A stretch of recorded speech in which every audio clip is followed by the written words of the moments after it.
आपण पाहत आहात ॲक्शन महाराष्ट्र न्यूज।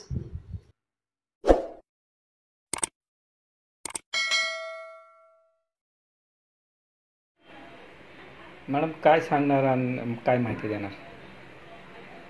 नमस्कार, मी डॉक्टर रश्मी बापट। आम्ही शाश्वत आणि सक्षम अशी संस्था आपली आहे व पोलीस मित्र संघ टायगर ग्रुप याचे अध्यक्ष, पुणे शहर अध्यक्ष आहे मी। आपल्याकडे काही दिवसांपूर्वी एक अर्ज घेऊन एक स्त्री आली होती।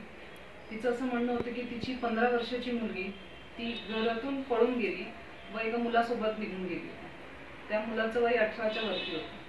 तर हे अगोदर बराच वेळा घडलं। हा प्रकार आहे पूर्णपणे बर्मा सेल फायनान्स चौकमध्ये लोहगाव। तर त्यांनी आपल्याकडे अर्ज केला। त्यावेळेस ती माता भरपूर रडत होती, ती बरीचशी। तिने हे सांगितलं की या मुलीचा असा प्रकार 1-2 वेळा झालेला होता, पण याच्यामध्ये कोणीही दखल घेतली नाहीये। 2 वेळा पोलीस कंप्लेंट झालेली होती, तरी याच्यामध्ये कोणी काय केलं नव्हतं। यावेळेस पण ती पोलीस कंप्लेंट केली, FIR सुद्धा केली, पण त्या FIR मध्ये कोणी त्याच्यावरती लक्ष घेतलं नव्हतं। 2 दिवस मुलगी घरापासून गायब होती। तर ती आपल्याकडे ते अर्ज घेऊन आली। अर्ज घेऊन आल्यानंतर आपण तिथे पोलीस चौकीमध्ये पोलीस स्टेशनला गेलो, विमाननगर पोलीस स्टेशनला आपण तिथे गेलो।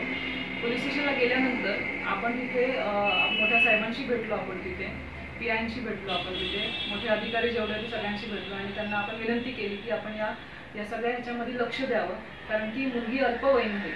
मुलगी अल्पवयीन असल्यापासून 2 दिवस घरापासून गायब आहे। घरातले पूर्ण परेशान झाले होते त्यांच्या घरात। आपण थोडंसं आपल्या संस्थेमार्फत म्हणा थोडासा दबाव टाकल्यानंतर पोलिसांनी ह्यामध्ये हालचाल सुरू केली। पण जेव्हा हालचाल सुरू केली त्याच्या 3 तासामध्ये मुलगी आपल्याला सापडली। मुलगी सापडल्यानंतर आपण तिला मेडिकलला पाठवली। मेडिकलवरून आल्यानंतर पॉझिटिव्ह रिपोर्ट आल्यामुळे आपण तिला बाल सुधारगृहामध्ये पाठवलं आहे। मुलाला सुद्धा अटक झाली। आपल्या मदतीने पोलिसांना मुलाला अटक करता आली।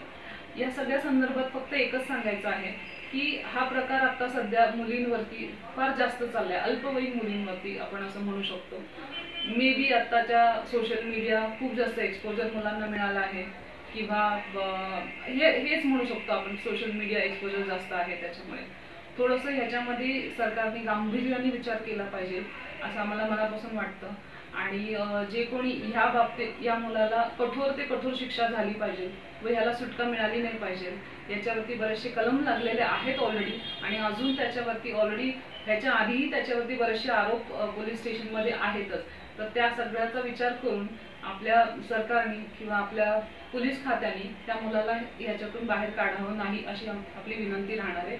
आणि असे प्रकार होत असेल आमच्या एरियाच्या जवळपास, माझ्या पोस्टमध्ये, किंवा मला कोणाला असं वाटत असेल कुठल्या महिलेला की माझ्यापर्यंत हे आणून द्यायचंय, तर नक्की आणा। आपण याचा एकदम पाठपुरावा घेऊन त्या केसबद्दल किंवा त्या प्रकाराबद्दल आपण शेवटपर्यंत आपण एकदम त्याचा निकाल लावूया। धन्यवाद। मॅडम, मुलगी आता कुणाच्या ताब्यात आहे? मुलगी आता बाल सुधारगृहामध्ये आहे। बरं।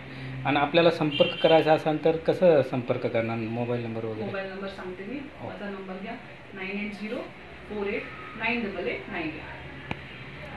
सत्य बातमीसाठी बघत रहा ॲक्शन महाराष्ट्र न्यूज।